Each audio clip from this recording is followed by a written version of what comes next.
Right, so remember, in the first week I showed you what I said was probably the most important circuit you're ever going to come across.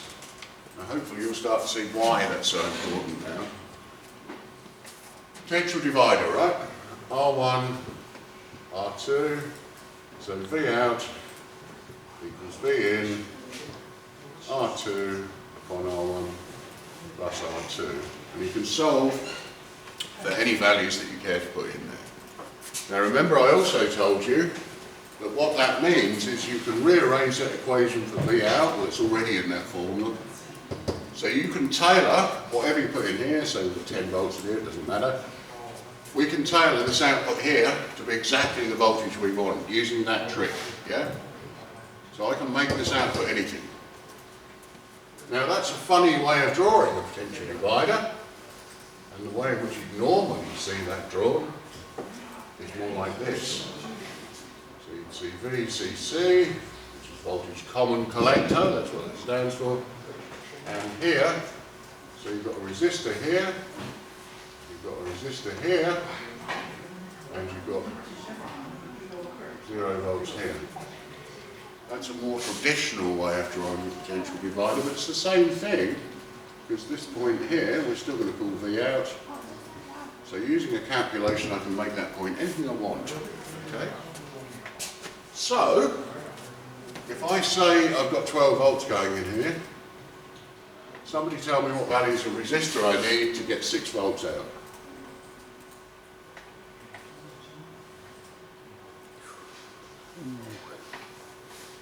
The science.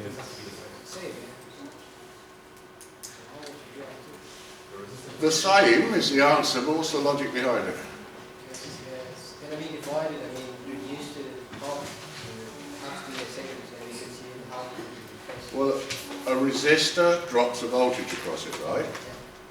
So if a resistor drops a voltage across it, half the voltage is going to get dropped across this one, half the voltage across this one, if they're the same size. So that's a perfectly reasonable way of looking at it, right? Yeah. So if I want to, I can make this point here half of what the supply rad is. Okay?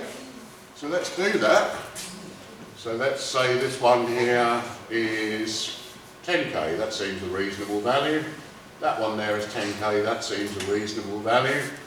Put that in your simulator and you should see 6 volts come out the other end there. If you don't, you simulated it wrong, or the simulator needs throwing away on a new simulator. But that's the kind of thing that we would expect to happen here.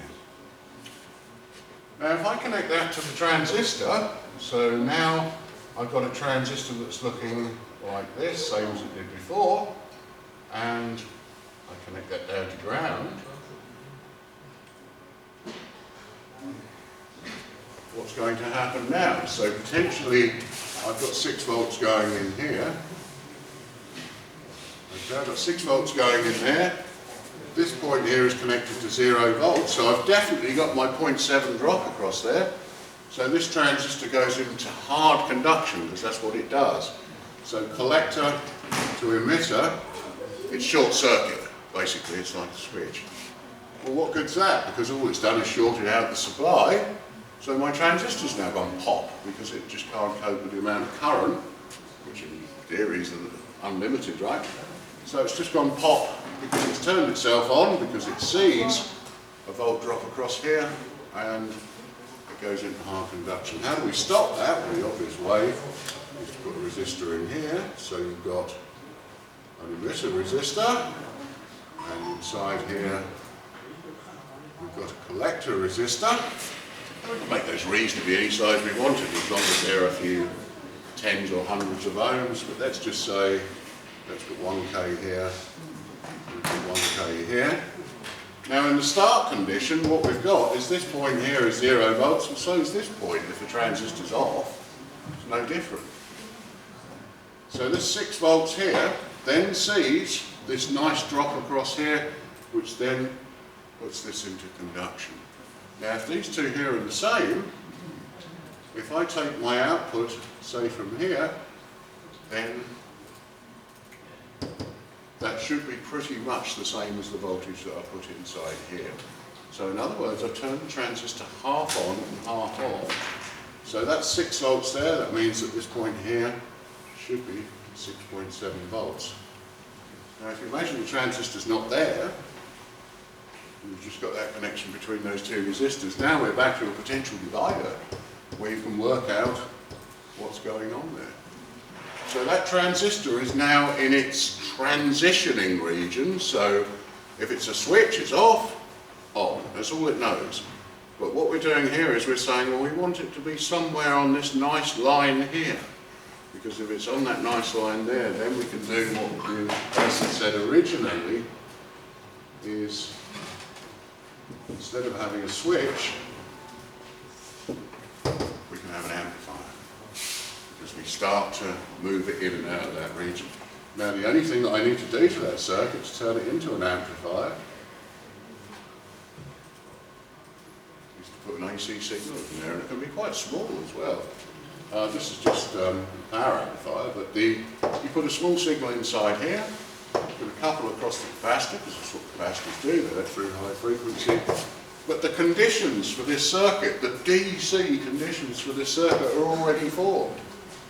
Because we know that this point here is 6, we know that this must be 0.7 because there's a 0.7 volt drop across it. Yeah? So therefore we've set this up such that it's ready to receive an AC signal which is going to come on in the input of it, and then we formed the amplifier that we were talking about. So the switch isn't much different to the amplifier. Not really. Apart from what the transistor is going to look like is to start off with, it's going to be in the off position, then it's going to go up like this, and then it's going to be in the on position. So off, well, off just means it's not conducting. On means it's conducting, and we've got this magic region here they call the linear region, hopefully fairly linear, where it's neither on nor off, it's halfway in between or a quarter way in between or whatever.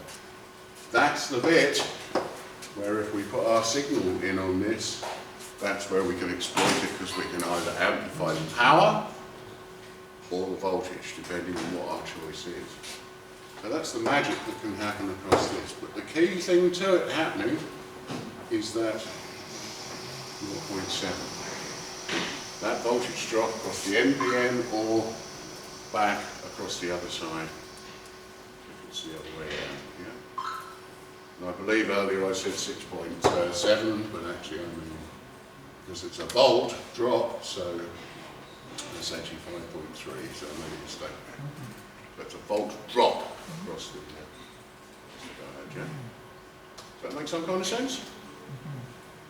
Okay. So they're not that intriguing devices really, they're just valves that, but you've got to set up what we call the DC conditions.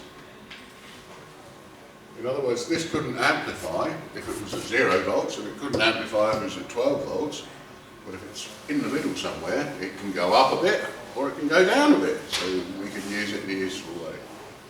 If we're using it as a switch, and the kind of the switch configuration is, why do we have resistors in there? Well, because if we don't have a resistor in there, then it's short circuit and the transistor blows up, right? Yeah? But if we take the output from here now, and we either apply a 0 or a 1, in other words, if that's 12 volts, we apply 12 volts here. Well, that won't do much good either, but if we apply 0 volts in here, we get nothing out of here. If we apply 12 in here, we'll get 12 coming out of there. So why use the transistor at all? Well, because it amplifies power. Because this is just a gate. It's just a valve. You're just turning that valve on and off according to what you want to do. And the signal here might be tiny. This might be microwatts of power coming in here, but this might be many tens of watts that's flowing through here. So that's why you use it in the switch configuration. But in the switch configuration, it's either going to look like off or on. It doesn't know anything in between. It can't know anything in between. But if we bias it correctly, in other words, we make this point halfway through the supply, then we're in this region here, and suddenly we've got an amplifier. Yeah? Okay, interesting aside, so on with the project.